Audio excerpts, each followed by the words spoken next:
tourism. Because if we lose the Gulf Stream, again, stalling because of the effect of the melting polar caps. The melting ice caps on the North Pole, by the way, don't increase sea level rise at all because they're ice floating on water. What increases sea level rise dramatically is losing ice that's been sitting on land, like Antarctica or Greenland. But the Arctic ice could stall the Gulf Stream. And then, well, the first effect, as you can imagine, is that Europe gets a whole lot colder because the Gulf Stream has kept areas on the same latitude as Canada. When we're deep under snow, they have a mild British winter. But it has an immediate effect, of course, in making some places colder, which also has the effect of making some places drier. And as you read this report and the knock-on effects all around the planet, you have areas that have been major food producers unable to produce food at all. So you start having the problem of hundreds of millions of people who are environmental refugees from famine, from drought, sea level rise, pressing against the borders of the places that have some hope of maybe having food, having a place to go. A friend of mine is a climate scientist who works on the Intergovernmental Panel on Climate Change. He works on the issue of adaptation and is currently doing a project with the government of Bangladesh. They're trying to figure out how to move 40 million people above the levels that they now expect are going to be underwater because of existing levels of the climate crisis. And he was visiting me in Nova Scotia looking around saying, there's a lot of empty space here, a lot of Bangladeshis could move here. And he's thinking, he's actually thinking this is going to happen because where else are these environmental refugees going to go? Right? So when you start thinking about the security implications, the social, and frankly, runaway greenhouse effect, no one knows where it ends. So, there are planets that have pure carbon dioxide atmospheres, but they're not places we can live. So only because I think perhaps that more of you are familiar with the threat of nuclear war and accept that that's an unacceptable risk and we must remove nuclear weapons, the reason that I put the climate crisis on the same footing is that, frankly, the results of ignoring the climate crisis are just as devastating to life on Earth as ignoring the nuclear issue. But we don't need to choose to say we'll deal with one and not the other. We must deal with both, and we must do it simultaneously, and we must do it fairly urgently. Now, fortunately, some people are beginning to do this. But in Canada, here we are, a country that had traditionally had a wonderful reputation on the world stage.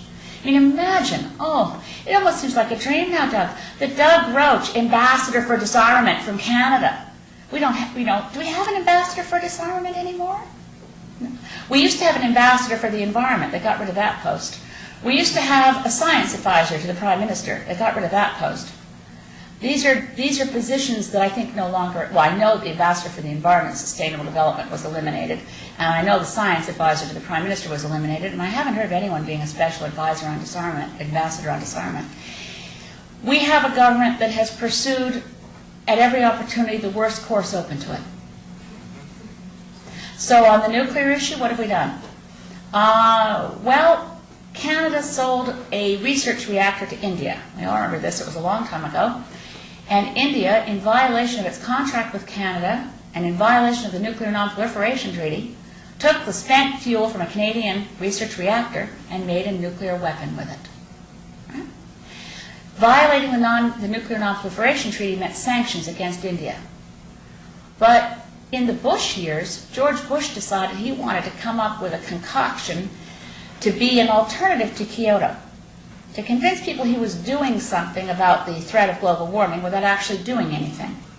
And to do that, he made a pact with like-minded countries. Australia, then run by John Howard, who didn't want to do anything about climate and was another country that had not ratified Kyoto. Initially, it was only the US and Australia that refused to ratify Kyoto. Canada signed and ratified. But George Bush was able to ask John Howard, because they were ideological soulmates, to join him in creating something called a technology fund to deal with climate change. And its whole goal was, of course, to help the United States and Australia both increase nuclear technology around the world and export more Australian coal, and call it a climate change fund. In the context of that agreement, they wanted a few more countries. So they got India on board. And they got India on board by George Bush telling India, we'll trade with you for nuclear technology. You broke the Nuclear Non-Proliferation Treaty a long time ago. Doesn't really matter anymore. Now, Canada, under the previous governments, had not said that. But during the Harper years, sure enough, we decided we'd trade nuclear technology with India again. Some of you may remember that David Emerson at the time was Minister for Foreign Affairs, and his exact words were, "India's been in the penalty box long enough." As if violating the Nuclear Non-Proliferation Treaty was an offense in a hockey game.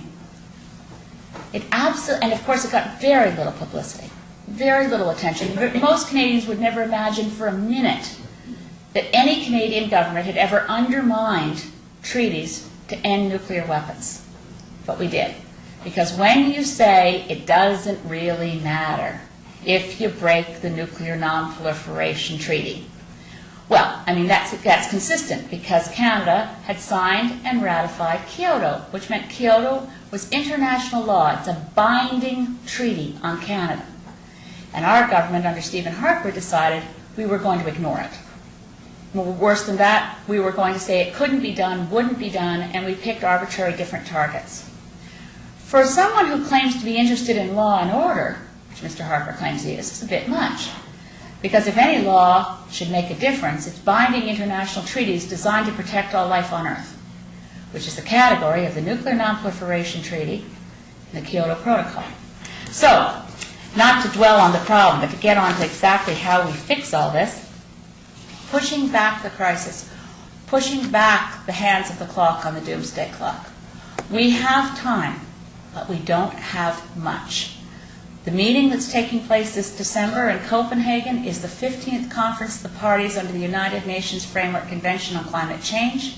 It has been chosen again at a conference that happened in this city, the COP11, Conference of Parties 11, that happened in Montreal in November 2005, put in motion the beginnings of the negotiations for the next phase of Kyoto, because the first phase of Kyoto covered a period 2008 to 2012. So what are we going to do post-2012?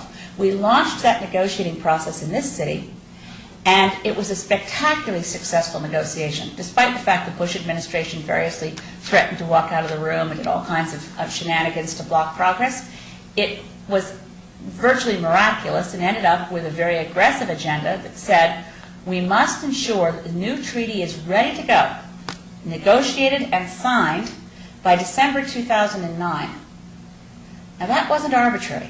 That was based on knowing if we're going to ensure that this treaty actually works, that it's implemented, that governments around the world get back to their capitals and ratify it so it becomes international law, we're going to be rethinking, guess what, our whole economy. We're going to be getting rid of fossil fuels, not just a little bit, but altogether. We're going to be embracing new energy sources like geothermal, wind, tidal.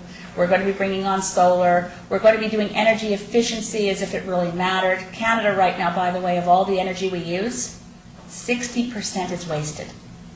Okay? So there's lots of what they call the low-hanging fruit there. Just making sure that the way we use energy is not wasteful gets us basically twice as much energy just by making sure we stop wasting, at least most of it.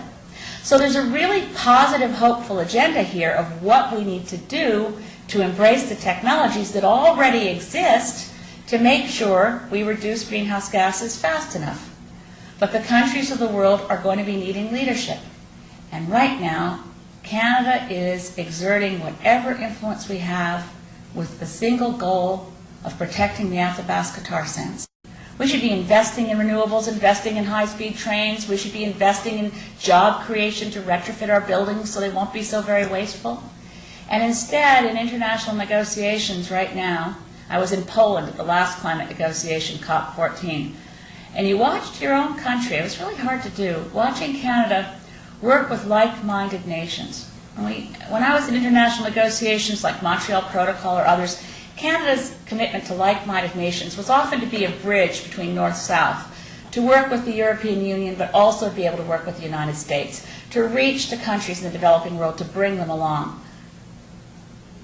The like-minded country with which we now work is Saudi Arabia. We are the worst industrialized Western country in the room by a long shot.